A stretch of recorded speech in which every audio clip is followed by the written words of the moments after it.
Friends, welcome back to Ritu with family YouTube channel. എല്ലാവർക്കും നമ്മുടെ പുതിയൊരു വീഡിയോയിലേക്ക് സ്വാഗതം. അപ്പോൾ ഇന്ന് നമ്മളുള്ളത് നമ്മുടെ കോഴിക്കോട് ബീച്ചിലാണ്. അവിടെ കേരള ലിറ്ററേച്ചർ ഫെസ്റ്റിവലിൻ്റെ 2024 7th എഡിഷൻ നടന്നുകൊണ്ടിരിക്കുകയാണ്. ഏഷ്യയിലെ തന്നെ ഏറ്റവും വലിയ സാഹിത്യോത്സവം തന്നെയാണത്. ജനുവരി 11 മുതൽ 14 വരെയാണ് ഈ ഒരു ഫെസ്റ്റിവൽ അവിടെ നടക്കുന്നത്.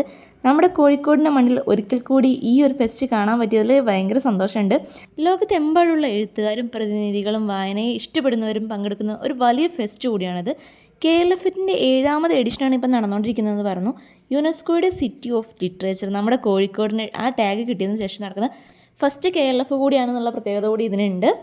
ഇതിൻ്റെ ഉദ്ഘാടനം നമ്മുടെ കേരള മുഖ്യമന്ത്രി പിണറായി വിജയനാണ് നിർവഹിച്ചിട്ടുണ്ടായിരുന്നത്. 7 വേദികളിലായിട്ട് 300ഓളം ഫെസ്റ്റാണ് ഈ പ്രാവശ്യം അവർ നടത്തുന്നത്. കൂടാതെ തന്നെ കുട്ടികൾക്കായിട്ട് പ്രത്യേകം ലയൺസ് പാർക്കിൽ അവർ ചിൽഡ്രൻസ് KLFും കൂടി നടത്തുന്നുണ്ട്. അപ്പോൾ മുമ്പത്തേനേക്കാളും കൂടുതൽ ഐറ്റംസൊക്കെ എല്ലാം ഉൾക്കൊള്ളിച്ചിട്ടാണ് ഈ പ്രാവശ്യത്തെ KLF അവർ നടത്തുകൊണ്ടിരിക്കുന്നത്. അങ്ങനെ അവിടുത്തെ കുറേ കാഴ്ചകളെല്ലാം ഞങ്ങൾ കണ്ടു. നമുക്ക് ഉള്ളിലേക്ക് സ്റ്റോളിലൊന്നും കയറാൻ പറ്റില്ല, നല്ല തിരക്കായിരുന്നു. DC ബുക്സിൻ്റെ കുറേ സ്റ്റോൾസ് എല്ലാം അവിടെ ഉണ്ടായിരുന്നു. പക്ഷേ ഫുൾ ആളുകളായത് കാരണം നമ്മൾ അതിൻ്റെ ഉള്ളിലേക്കൊന്നും കയറില്ല. ജസ്റ്റ് പിന്നെ അവിടെ ആകർഷിച്ച ഒരു സംഭവമാണ് ഈ ഒരു കേരള പാഠാവലി എന്ന് പറയുന്നത്. നമ്മുടെ പണ്ടത്തെ ടെക്സ്റ്റ് ബുക്ക് തന്നെയാണ് മലയാളം.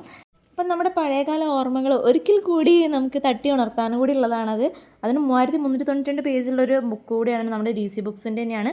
പിന്നെ ഇവിടെ കാണുന്ന ഈ ഒരു കാരിക്കേച്ചർ, അവിടെ ഇരുന്ന ഒരാൾ വരയ്ക്കുന്നുണ്ട്. നമ്മൾ വെറുതെ ഒന്ന് ചിരിച്ചു കൊടുത്താൽ മതി. അപ്പോൾ അത് വരയ്ക്കുന്നത് കണ്ടു. പിന്നെ ഈ ഒരു ഹാഷ്ടാഗാണ്. ഈ ഹാഷ്ടാഗിൻ്റെ അവിടെ കുറേ നേരം ഞങ്ങൾ നിന്നിട്ടാണ് ഈ ഒരു ഫോട്ടോ എടുക്കാൻ നിന്നത്. അങ്ങനെ അതെല്ലാം കഴിഞ്ഞപ്പോഴേക്കും റിത്തോസിന് ഒരു വെറീസായി. കാരണം വേറെ ഒന്നല്ല, ഒക്കെ മണ്ണിൽ കളിക്കാനുള്ള ആ ഒരു ടെൻഡൻസി കൊണ്ടാണ് അത് കളിക്കണമെന്ന് പറഞ്ഞിട്ടാണ് കാര്യമായിട്ട് അവിടെ ബീച്ചിലേക്ക് വന്നത് തന്നെ. അപ്പോൾ എന്തായാലും നമ്മൾ സ്റ്റോളിൻ്റെ ഉള്ളിലൂടെയൊക്കെ കയറിയിട്ട് ഒന്ന് ബീച്ചിൽ പോയിട്ട് വരാമെന്ന് വിചാരിച്ചു. അങ്ങനെ ഇതെല്ലാം കണ്ട് നമ്മൾ നേരെ നടന്നത് നമ്മുടെ കോഴിക്കോട് ബീച്ചിലേക്കാണ്. അപ്പോൾ വെയിലെല്ലാം ആറി ഒരു ഇരുടായ ആ ഒരു ടൈമിലാണ് നമ്മൾ പോയത്. അങ്ങനെ നമ്മൾ ഏതായാലും ബീച്ച് വരെ വന്നതല്ലേ, എന്നാൽ പിന്നെ കുറച്ച് നേരം കളിക്കാമെന്ന് വിചാരിച്ചിട്ട് നേരെ നമ്മൾ താഴേക്ക് പോയി. താഴെ നമ്മൾ റിത്തൂസിന് ഭയങ്കര സന്തോഷമായിരുന്നു. അപ്പോഴേക്കും അവൾ കളിക്കാനുള്ള സാധനങ്ങളെല്ലാം ബാഗിലെടുത്തിട്ടുണ്ടായിരുന്നു. അതുകൊണ്ട് തന്നെ കുറച്ച് നേരം അവിടെ വെച്ചിട്ട് കളിക്കാമെന്ന് വിചാരിച്ചു. പിന്നെ ഇങ്ങനൊരു ഇത് കണ്ടു. പക്ഷേ അതിനുള്ളിലോട്ട് നമുക്ക് കിടക്കാൻ പറ്റില്ല, എന്താണെന്ന് അറിയാത്തതുകൊണ്ട് നമ്മൾ ഉള്ളോട്ട് കയറിയിട്ടില്ലായിരുന്നു. അങ്ങനെ നമ്മൾ നേരെ അങ്ങോട്ട് നടന്നുകൊണ്ടിരിക്കുകയാണ്. അത്യാവശ്യം റഷാണോ എന്ന് ചോദിച്ചാൽ റഷാണ്. ബാക്കി കുറേ ആളുകൾ അതിനുള്ളിലായതുകൊണ്ട് ഇവിടെ കുറച്ച് കുറവുണ്ടെന്നേ ഉള്ളൂ. എങ്കിലും കുറച്ച് കുഴപ്പമില്ലാത്ത തിരക്കുണ്ട് കേട്ടോ. നമ്മൾ താഴേക്ക് അധികം ഇറങ്ങുന്നില്ല, വെള്ളത്തിലേക്കൊന്നും കളിച്ചിട്ടില്ല. നമ്മളത് ഈ ഒരു ഏരിയയിൽ വന്നിരുന്ന് എന്നിട്ട് കുറച്ച് നേരം അവളുടെ കൂടെ ഇരുന്ന് കളിച്ചിട്ടേ ഉള്ളൂ. അങ്ങനെ ഞങ്ങളത് ഒരു സൈഡിൽ കളിച്ചുകൊണ്ടിരിക്കുമ്പം ഏട്ടൻ നേരെ നമ്മുടെ സുൽത്താനെ കാണാൻ പോയതായിരുന്നു. സുൽത്താനാണെന്ന് വിചാരിച്ചിട്ടാണ് ചെന്നത്. പക്ഷേ സുൽത്താനല്ലായിരുന്നു, അത് മാണിക്കായിരുന്നു. സുൽത്താന് ചെറിയൊരു ഇത് കാരണം അവന് ഇപ്പോൾ ഇല്ല. അപ്പോൾ മാണിക്കാണ് ഇപ്പം ഉള്ളത്. അപ്പം മാണിക്യത്തിൻ്റെ കൂടെ കുറച്ച് ഫോട്ടോസെല്ലാം എടുത്തു റൈഡൊക്കെ നടത്തിയിട്ടാണ് ഞങ്ങൾ പോകുന്നത്. അപ്പം സുൽത്താനെ എന്താണെന്ന് വെച്ചാൽ അവന് ചെറിയൊരു ആരോഗ്യ പ്രശ്നം കാരണം ഇപ്പം ജീവിച്ചിരിപ്പില്ല.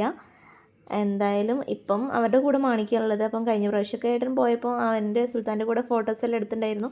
അത് ഞാൻ വേണമെങ്കിൽ ഇതിൻ്റെ കൂടെ ആഡ് ചെയ്യാം. ഇരുന്നോക്ക് വേണമെങ്കിൽ ഇരുന്നോക്ക് അവിടെ ഇരുന്നോക്ക്. വേണ്ട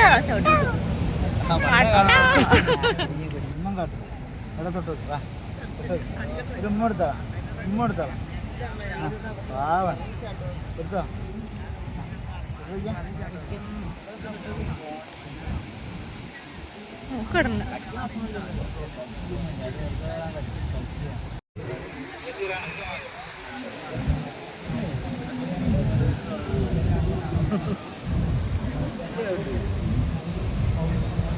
ഇരുന്നോക്ക് വേണമെങ്കിൽ ഇരുന്നോക്ക്.